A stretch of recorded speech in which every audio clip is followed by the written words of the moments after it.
My parents laughed at my online business for years, until I made $1.2 million and left their golden girl speechless at her own graduation party.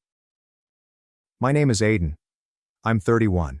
And if there's one thing I've learned about family, it's that they'll support you the most, unless your success makes them uncomfortable.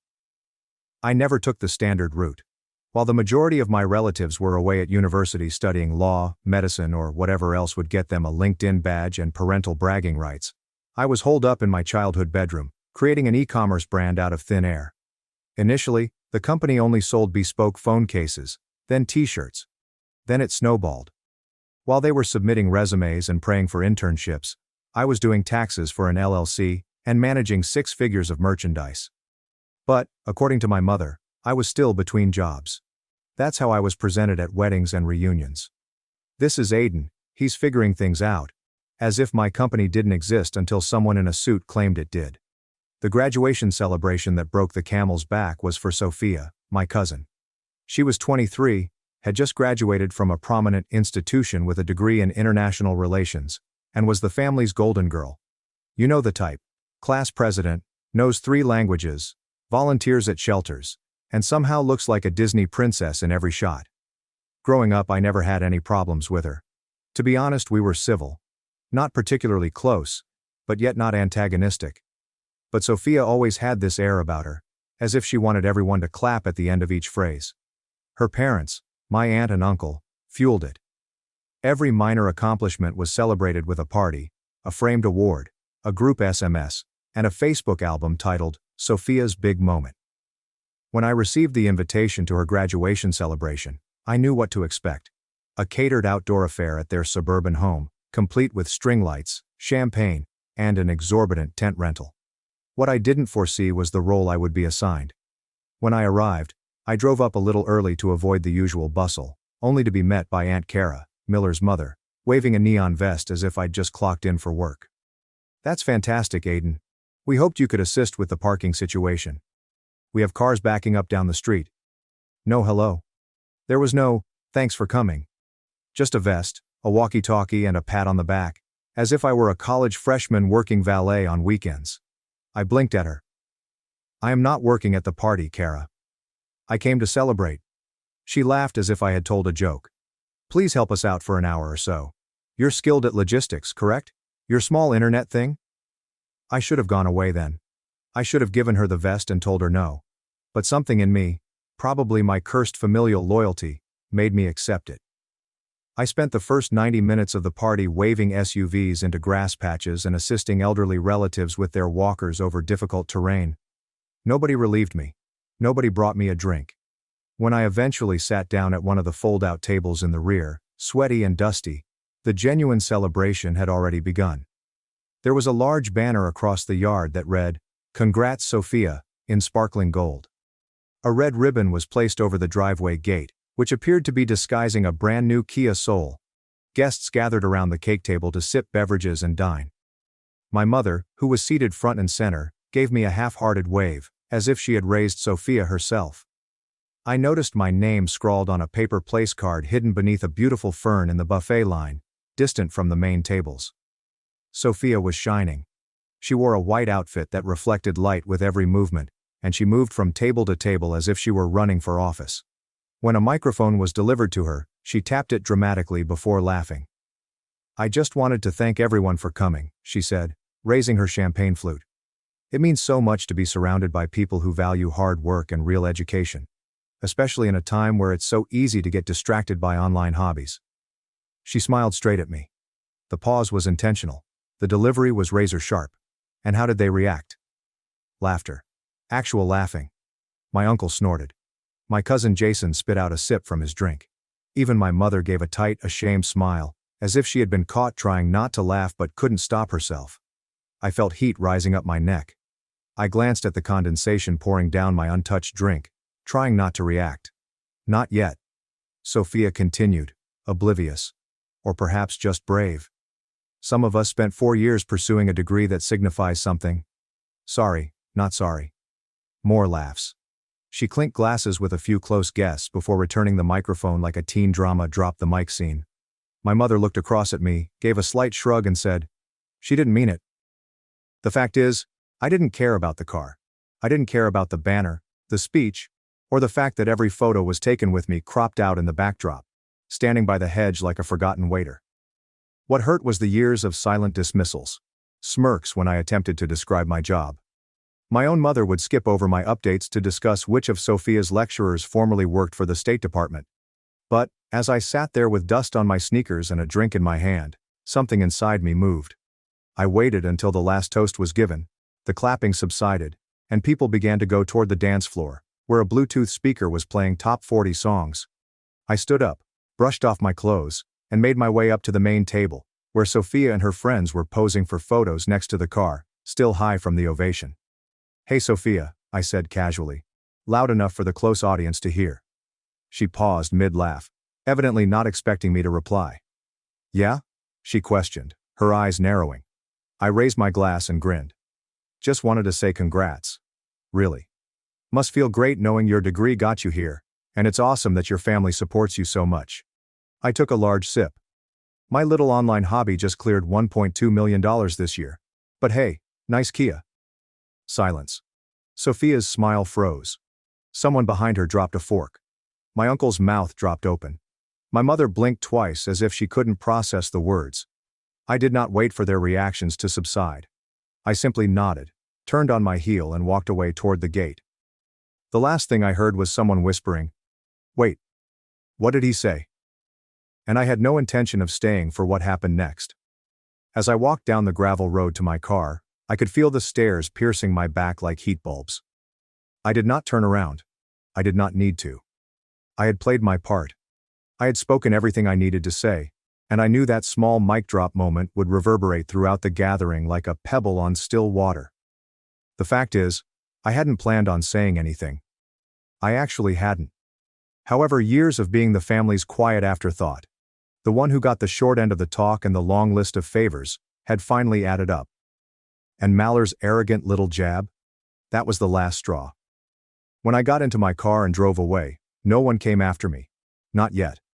But by the time I arrived home, parked in front of my stylish 3-bedroom house, which I purchased outright last year, my phone had already started buzzing. First came the texts. One from my mother. "That was uncalled for, Aiden. You embarrassed the entire family." Then another. "We'll chat later. Please do not make a big deal out of it." Then Aunt Kara asked, "Was that really necessary?" Sophia worked hard to earn her degree. You are not the only one having accomplishments. I didn't respond. I turned off my phone, dropped it on the kitchen counter, and let the silence of my home wash over me. That night, I got the best sleep I'd had in months. The aftermath occurred in waves over the next 2 days. Monday morning, I opened my business email and discovered 3 fresh interview requests. Apparently one of Maller's friends looked up my company after the party and was really happy with what we'd accomplished. Built, not fallen into. This isn't some minor online activity. That word meant something to me. A month ago, I might have forwarded the inquiries to my assistant. What about now? I took the calls myself. For once, I wanted others to hear my story. Tuesday evening, my mother arrived at my door. She didn't text me first. She just rang the doorbell, clutching a Tupperware container, as if it was still 2006 and I was a college student in need of lasagna and life counsel. I opened the door slowly. "Hey," she said a little too quietly. "I brought dinner." I stepped back and motioned her in. She hovered in the entrance, surveying the living room as if it were the first time she'd seen it. The minimalist furniture, local art pieces, and smart lighting. All of it screamed success in a language she had never bothered to understand. "You've done well for yourself," she finally replied. "Yeah," I replied. "I have." She placed the Tupperware on the countertop. "You embarrassed Sophia and the entire family. She is devastated." I folded my arms and leaned on the kitchen island. "Mom, she mocked me in public. I did not start anything, I finished it." "But $1.2 million. She stated it like it was a sin, as if saying it aloud would call an IRS demon. "It's the truth." She stopped, her jaw stiff. "Why haven't you told me?" I laughed, not unkindly. "I did. You simply never wanted to hear it. You liked the version of myself that needed assistance. That fits into your tiny story. Aiden, the dropout, is still trying to figure things out. You could pity me. But I stopped needing it a long time ago." She sat down hard, as if my words had knocked the wind out of her. I wasn't trying to pity you, she added quietly. No? I asked. So, why was Sophia always so motivated, while I was just the kid who made stickers in his room? She did not have an explanation for that. Instead, she explained, Sophia's looking for work, you know. Nothing has come through yet. I grinned tightly. So the actual degree didn't open every door after all? That earned me a scowl. Don't be cruel. I am not. I'm just tired of pretending. I have not earned a place in this household. She stood up and brushed phantom crumbs from her blouse. She wants to apologize, she muttered. Does she? I raised an eyebrow. She said she went too far. I did not respond since I didn't believe it. Not yet. Later that night I looked at my phone for the first time since Saturday. Sophia's text sat unread. Hey, about the party. I shouldn't have said what I said. That was messed up. Can we talk? I stared at it for a long time, not because I didn't know what to do, but because the power dynamic had shifted, and everyone knew it. For years, they assumed I was the man scraping by on Wi-Fi and a dream. No, I was the one who developed an empire while they weren't looking. The following weekend, however, was when things really began to spin out of control. Aunt Kara called me directly. There's no warning. Just a voicemail. Aiden, I need to talk to you about something important. We've run into a bit of a financial situation.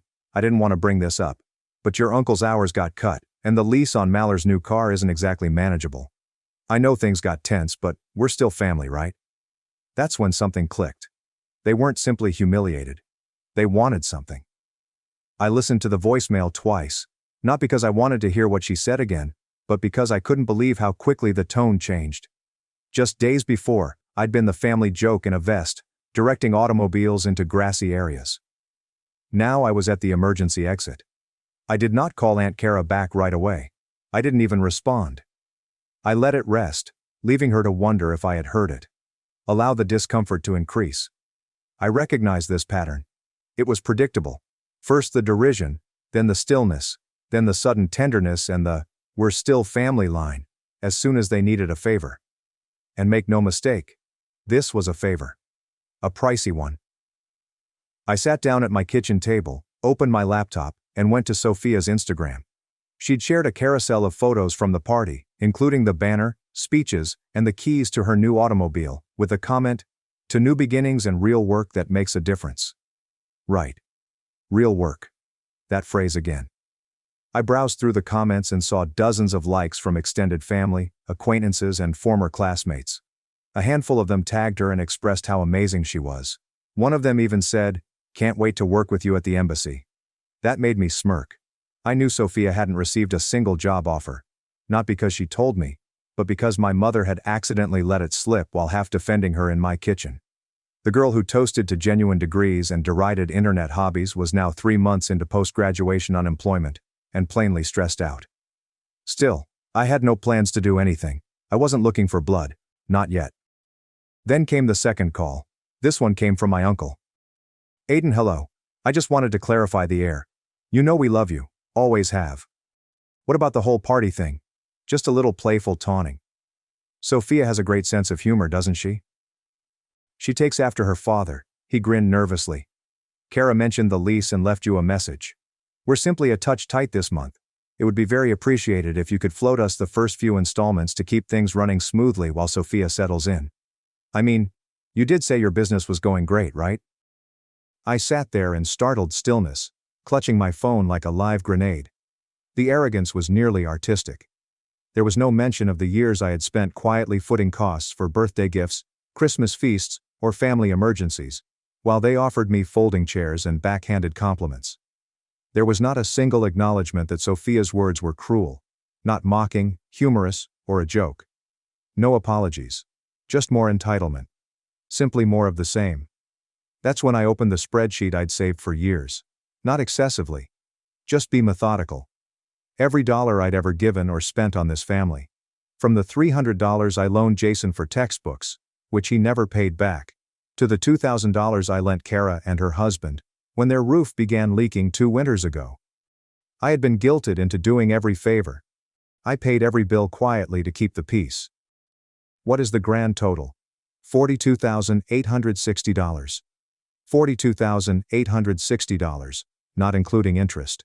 Not including emotional labor. Not to mention the way they made me feel like a glorified piggy bank with no actual accomplishments. I looked at the number for a long time. Then I took a big breath and began crafting a note for Sophia. Hey, got your text. Been thinking about it. Appreciate the apology, but I've been thinking maybe it's time for some clarity. For everyone's sake. You're right, by the way. You did work hard. I just don't think that justifies mocking other people's success, especially when you don't fully understand it. But more than that, I'm realizing that I've spent years investing in this family, financially and emotionally, and all I've gotten in return is dismissiveness. I read it twice. No venom. There is no gloating. It's just a line in the sand.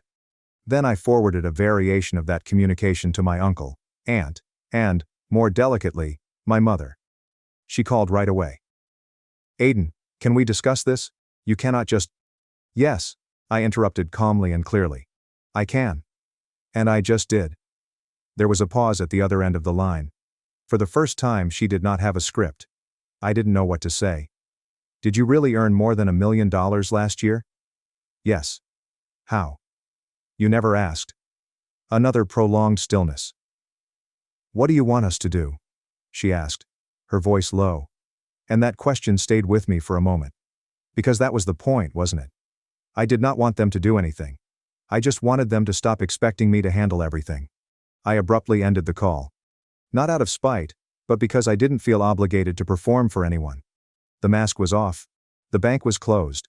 The family's joke had finally been told. Sophia had not responded to my mail for 2 days. I assumed she was either stewing, preparing a faux gracious response, or too humiliated to say anything at all. I honestly didn't care. I had spoken my piece. The weight that had been resting on my chest for years, guilt, obligation, the continual sense of being seen but never valued, was finally lifted. For the first time in forever, I felt light. Then on the third day, I received a calendar invitation. Subject: Coffee by Sophia Summers.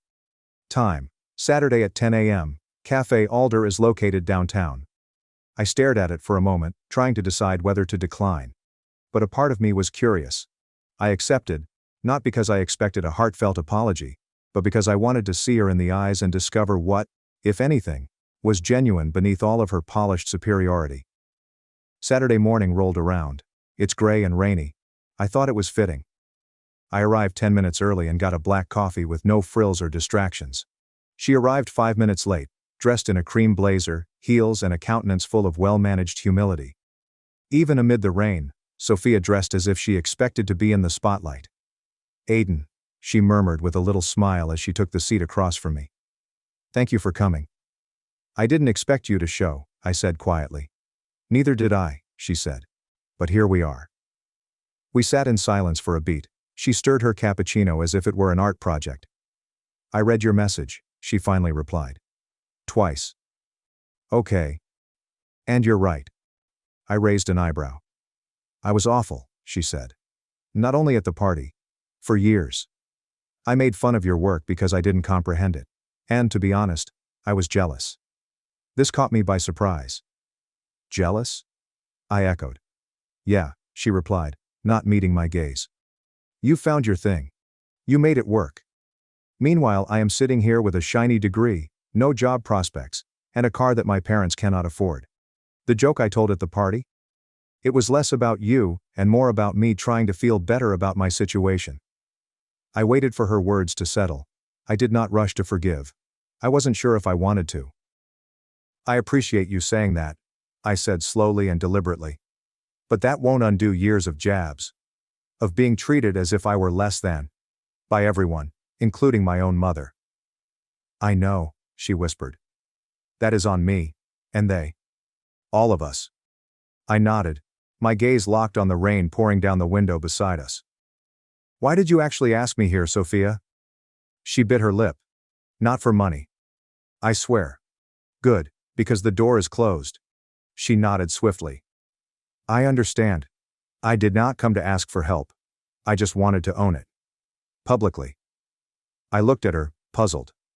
Publicly? That was when she dug into her bag and took out her phone.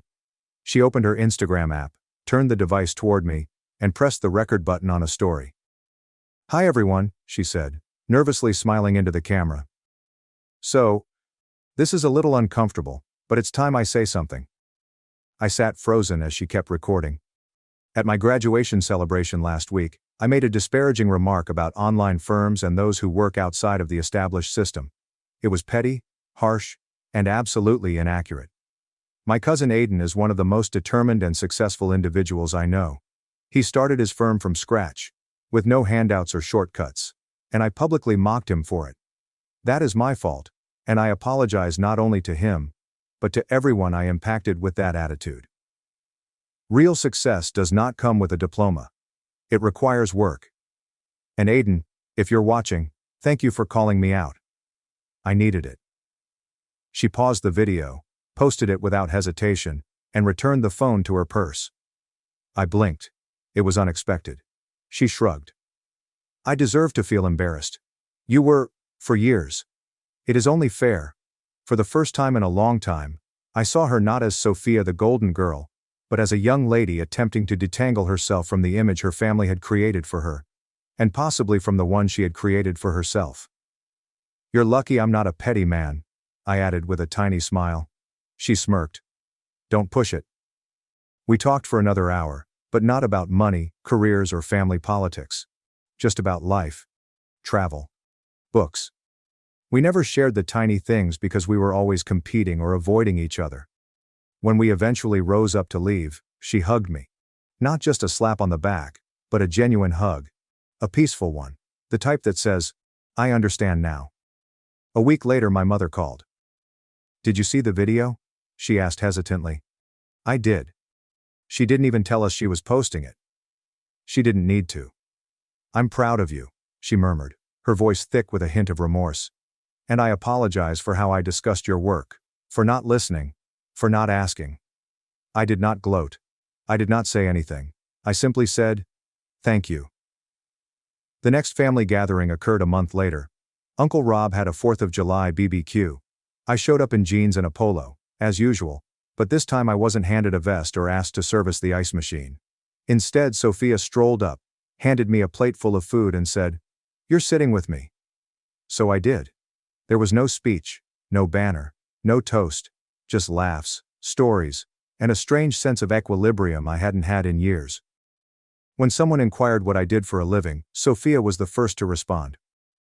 "He manages a multi-million-dollar web brand. It's absolutely insane. You should see his setup." The silence that followed was lovely. No snorting, no smirking, simply impressed nods and follow-up questions.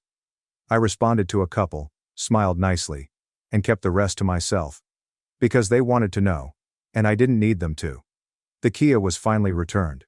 Sophia began working for a nonprofit organization, doing actual work that was important to her, not her parents. Aunt Kara and Uncle Rob have stopped calling me for handouts. My mother still doesn't understand what I do, but she now brags about me as if I invented the internet. I still have that spreadsheet, not out of bitterness, but as a reminder of where I came from and what I no longer owe. They say that prosperity is the best form of vengeance. I believe that greater clarity is preferable. After all that noise, stillness is the loveliest sound. Thanks for watching and diving into this wild family drama with me. If you love Reddit family drama, don't forget to subscribe and turn on notifications so you never miss the next one.